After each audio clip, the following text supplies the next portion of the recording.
last in the session for this one, we have Stefan on, I guess, higher low frequencies.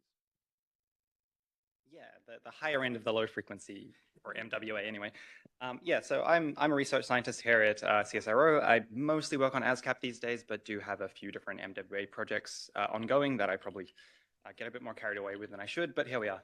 So I'm going to talk about the main two things, which is largely focused on 300 megahertz data processing and a survey there, and also a different strategy for joint deconvolution of multiple data sets.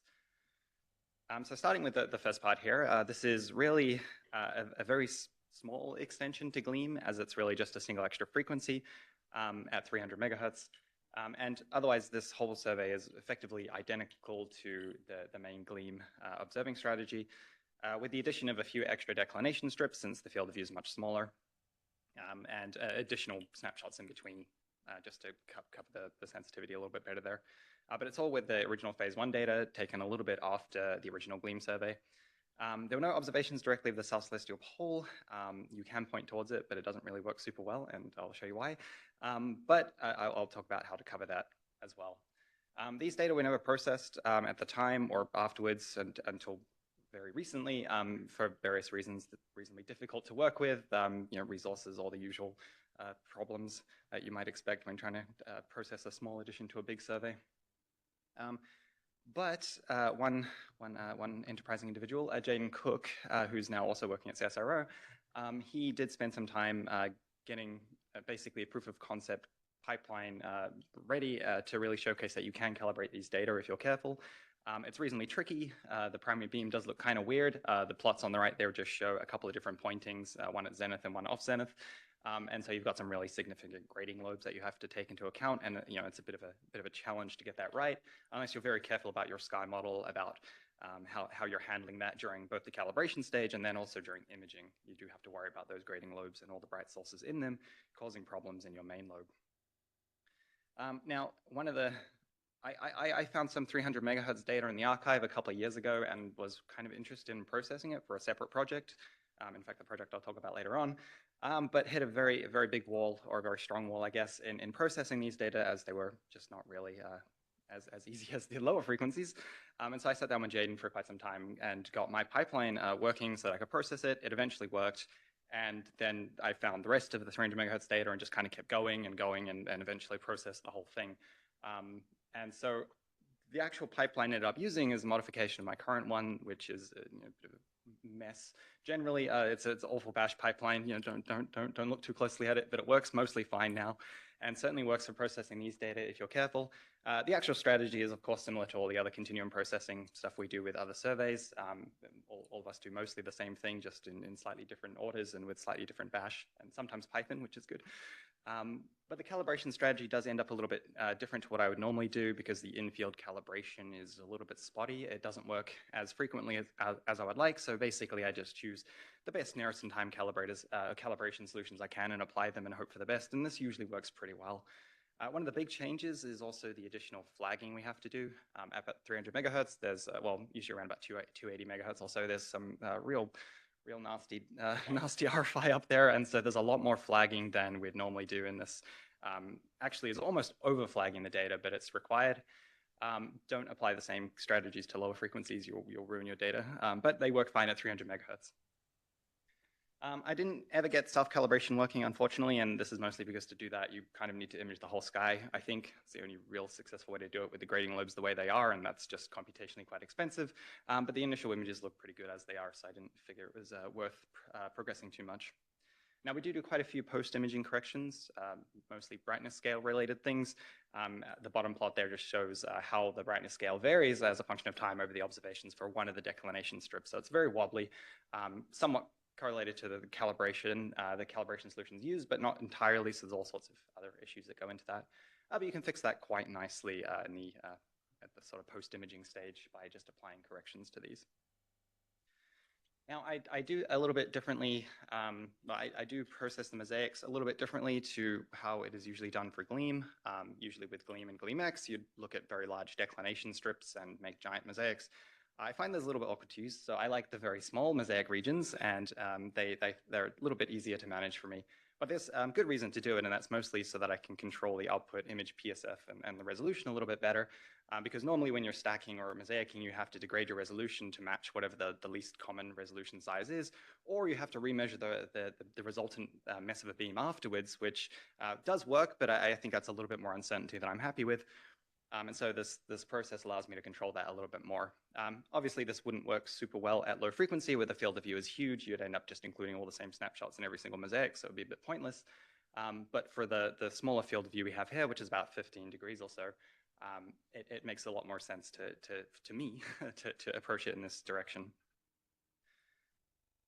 So this is just an example of one of the mosaics, and it's really probably the best one in the whole sky there. We get a noise of around about 6 millijansky per beam, resolution of about 2 arc minutes. This one happens to have 1XA in it, and that's well, it's because 1XA turns out to be a very good calibrator, so the in-field calibration works very well. You might, I'm not sure if it's visible on the screen there, but you might see some background rippling and certainly some residual side lobes from sources, and I'll talk about where some of that comes from later. But generally, the data quality is good enough, in my opinion, to be commensurate with, or good enough to match the Gleam original sensitivity. So you can use it quite nicely with those data. I mentioned that we don't have direct observations of the south celestial pole or pointings towards the south celestial pole. So there is a bit of a gap since our lowest declination strip is about minus 72 degrees. But it turns out the grading lobes from the zenith scans actually cover that region anyway, so you kind of get them for free. All you need to do is just phase rotate to that grading lobe instead of the main lobe and just repeat the exact same imaging and peeling and side lobe subtraction process that you might normally do, and then image the grading lobe.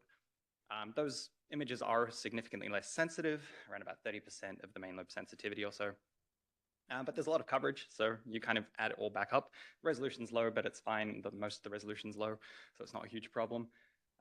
The bigger issue really is that because the sensitivity in the individual snapshots is low, the post-imaging corrections are a little bit more difficult to deal with very few sources per snapshot. It makes it hard to match the brightness scale and things like that.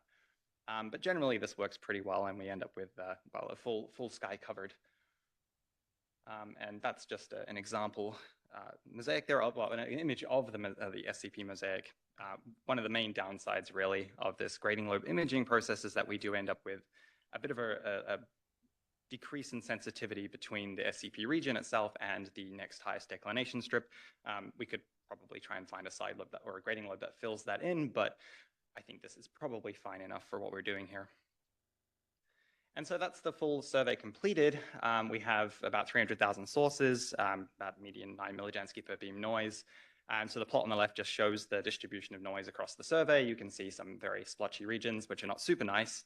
There's one particular one that will be improved very soon. That was a result of a Cygnus A peeling not working correctly, but is now fine and will be removed very soon.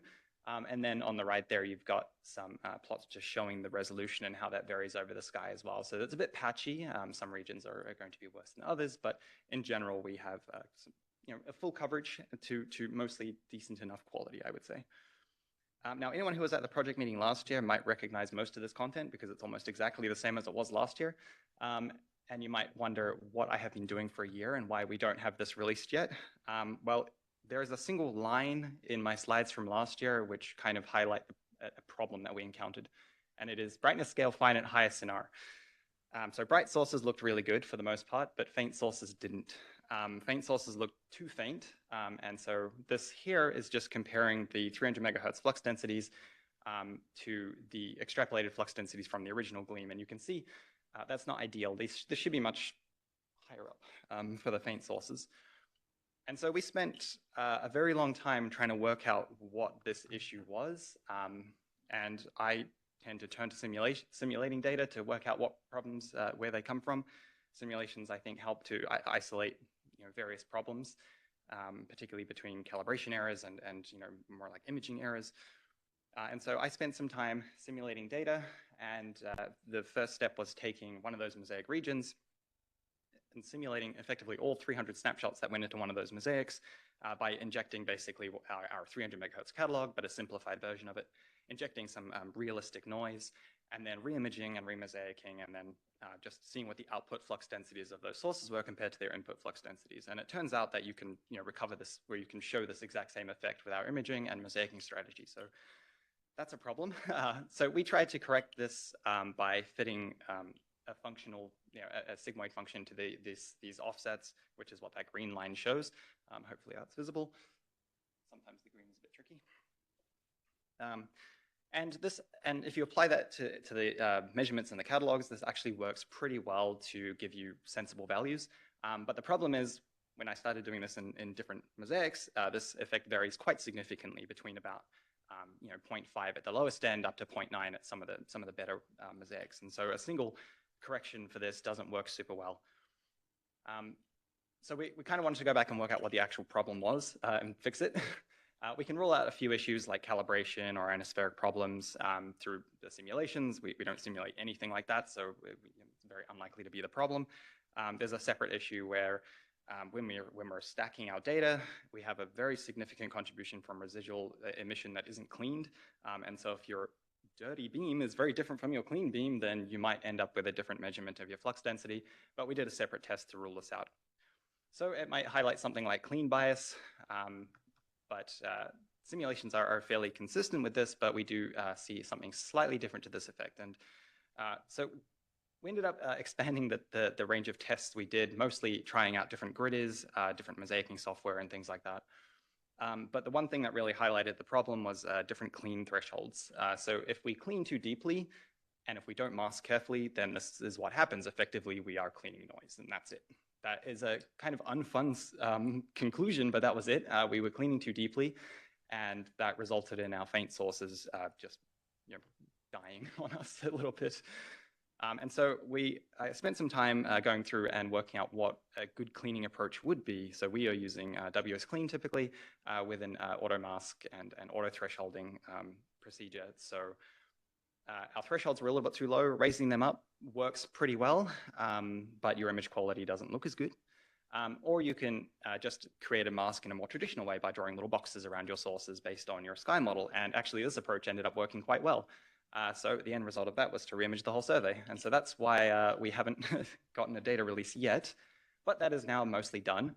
Those results earlier in the slides were all from the re-imaged version.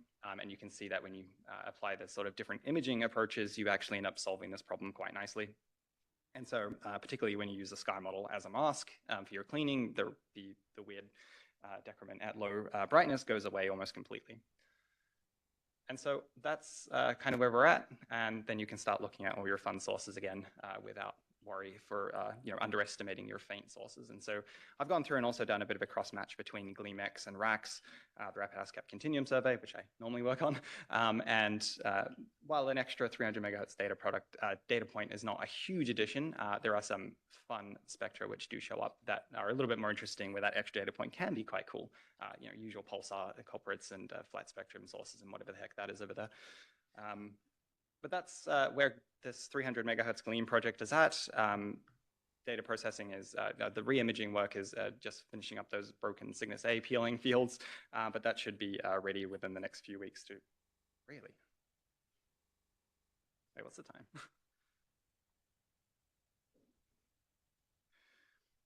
Well, we're going to speed through this next section then. All right, so next part is talking about an alternate joint deconvolution strategy. So we already heard from Sylvia about joint deconvolution using IDG, the image domain gridder. The problems with that are, unfortunately, is that it's reasonably slow compared to imaging a single snapshot, and that's because you're imaging lots of snapshots at once. But that does mean that single node computation on Cetonix and Garwala even were very limited in how many snapshots you can jointly image. But if you're not interested in the whole field of view, you can actually just focus on a very small region and image that instead, which maybe sounds quite simple, but it works. And so what you can do is just extract the region of interest around your source of interest and then just image that. So normally when we're doing joint deconvolution, we're already making a giant big image of the main lobe of the beam, usually so that we can look at the data quality and apply brightness scale corrections and things like that. So you kind of have a lot of information about your sky around your source for free. So you can use those clean components to actually subtract. You can subtract those clean components that you don't care about, and then just keep the source that you care about or a small region around it. phase rotate to it. And then my favorite part is being able to average much more in time and frequency, which makes the data sizes quite small, which is always very useful. And then you can stop here and go back to IDG and get it to apply your primary beam as you grid, or you can apply the primary beam as a single valued thing instead of a positionally varying thing to each of your visibilities. You can also at this point apply your brightness scale corrections and stuff like that, and then modify the visibility weights to make sure that you're weighting your out of beam, your sources when they're not at the beam center correctly. And then you just concatenate all the snapshots together and image with your favorite imaging software, mine being WSClean at the moment. And this is quite similar to a technique that the LOFAR team use with the Galaxy Cluster Working Group, and works quite nicely if you want to do additional things like self-calibration. So it's kind of like having a single facet in some kind of faceted imaging approach. And so I have a target here, but I think I'm running out of time, so maybe we got the time wrong? Okay, that's fine. Then I'll talk more about this fun target I've been working on and show an example of using this approach for this Galaxy cluster. So this is a cluster I talked about 2 years ago. So you can see I'm quite slow with projects apparently. But that's because initially I was using IDG and that was kind of slow. And whenever we wanted to add more data to get more sensitivity, we have to reimage the whole thing and it's a bit of a mess. But I've actually gotten some more data for this from both the MWA and Meerkat now with the Meerkat UHF at 800 megahertz. And we get to see some really cool features. Now, this cluster is fairly well studied. It's a low mass cluster. It doesn't have particularly interesting halo or relic emission that I would normally look at, but it does have cool filamentary features coming from these two bright radio galaxies, which incidentally also happen to be in the Gleam-4 sample. But the stuff I really care about are these fainter diffuse components below these filaments, which I've labeled there as loop and sheet, but actually I think it's two loops. Which are these nice big sort of almost bubble things coming out of this giant source area, which you can only see with the Meerkat UHF observations and also the MWA. So the background image there is from Meerkat and the contours are from MWA. And so I'm going to use this as a bit of an example to show what the joint deconvolution approach can do and where it stands up compared to normal image stacking. So this is just one of the frequencies that I've got here at 154 megahertz. In this case, I've created images using uniform weighting, and I've tapered and convolved them to match in resolution.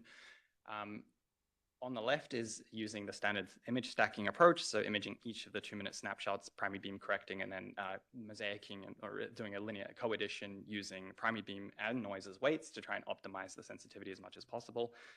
On the right is with the same data sets, but using the joint image approach. In this particular case, we get pretty much the same noise, but our faint stuff is much brighter, probably related to the problem I mentioned earlier.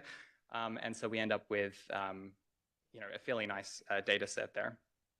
But one of the really nice benefits is actually that our resolution is actually much better. So on the left, we have the original stacked image, just with different scaling now.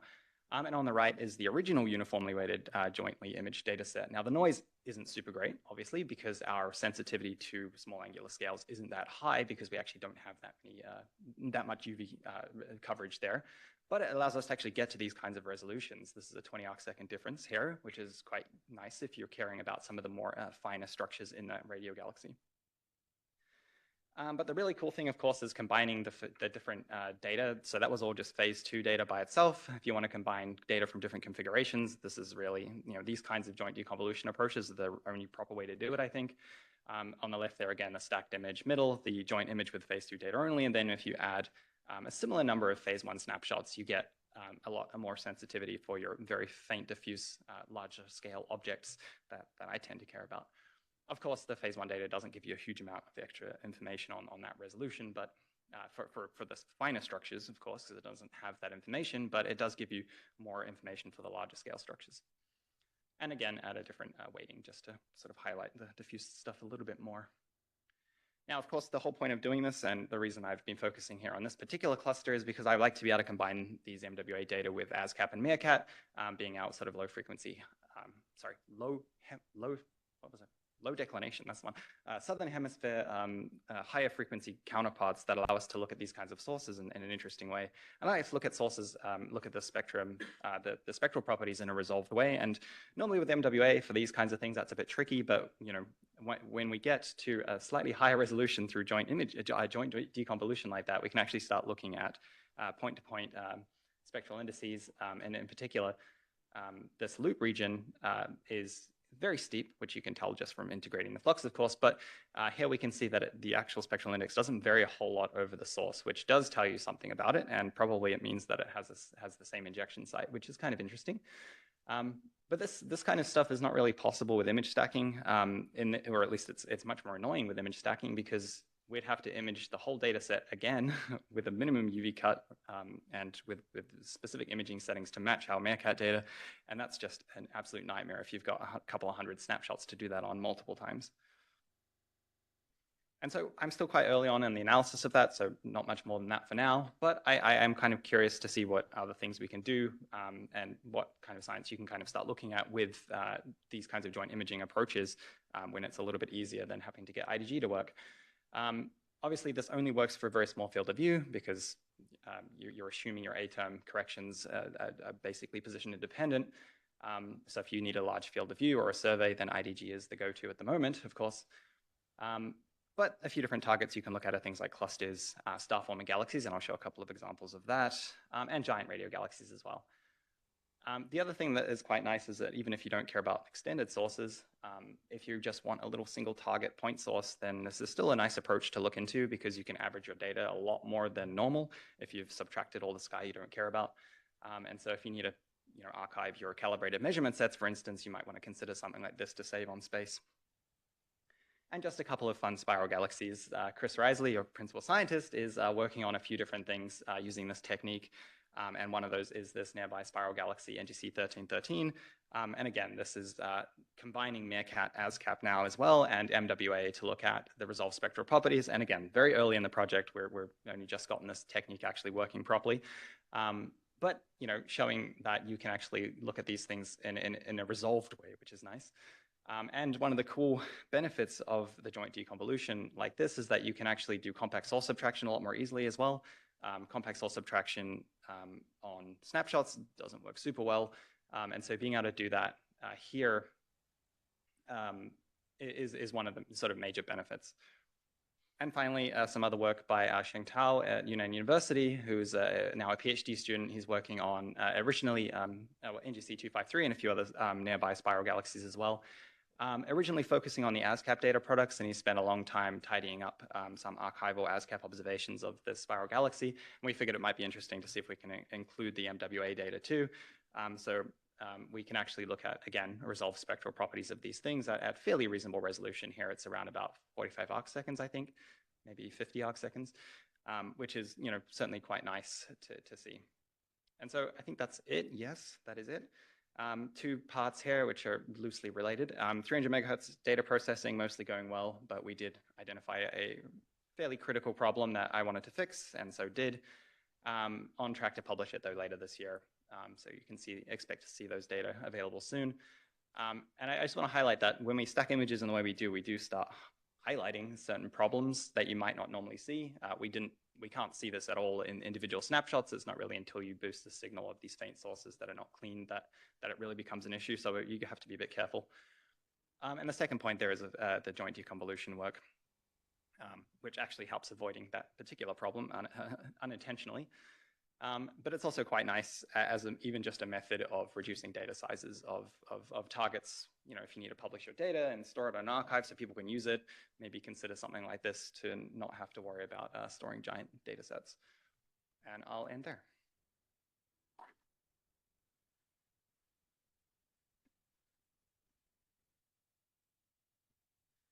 Thanks, Stefan. Any questions for Stefan from the room?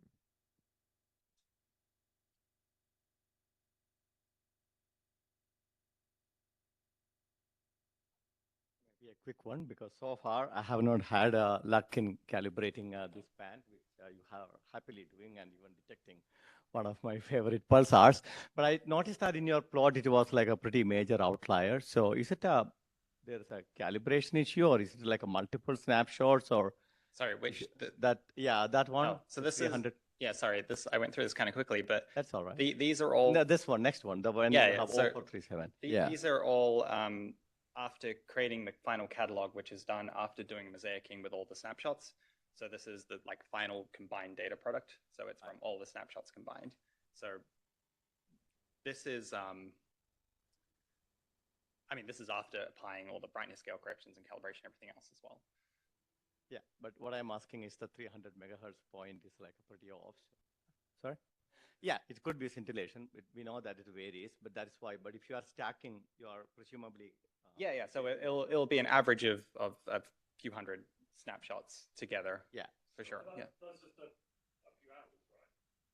Not necessarily. So there's 5 nights of observing typically, I think, maybe 1 extra night on some declination strips. So it could be, and this takes data typically from 3 declination strips. I assume it's not right at the top of the survey, no. So, it could be quite a few nights.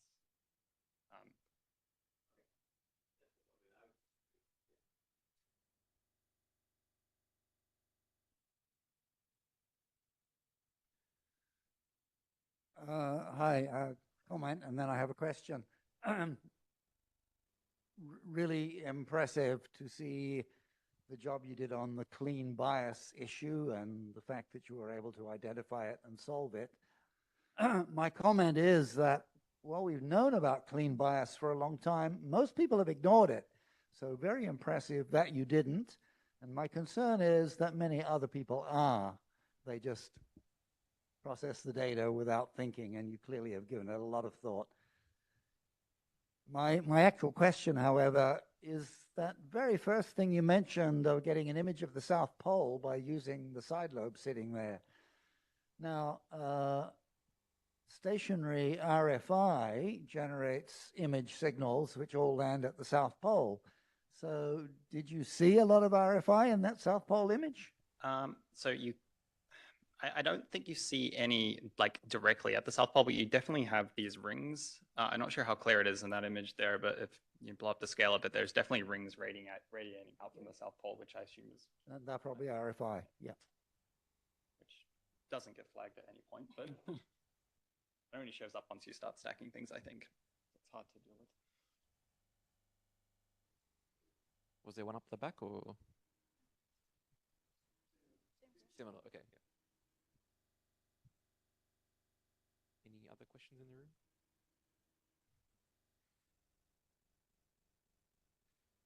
Are there a certain combination of imaging settings that you could say will definitely cause you issues, and could there be a patch in WS Clean to kind of warn you that you're doing something silly? So I think, actually in the WS Clean recommendation, like documents, it actually says to clean even deeper with the same settings. So I'd recommend not doing that. But the issue here is that I think this is a problem that really only affects, that there's only really a thing you would notice and would probably only affect your results if you're stacking. And I guess to Ron's point, even if people are doing it wrong, it very likely won't affect anything until you stack things like that, I think. And there could be other combinations of parameters, like the way the RMS value is calculated to determine the thresholding that you could vary too, that might change it. And maybe my special combination of values were particularly bad. That could be a thing too.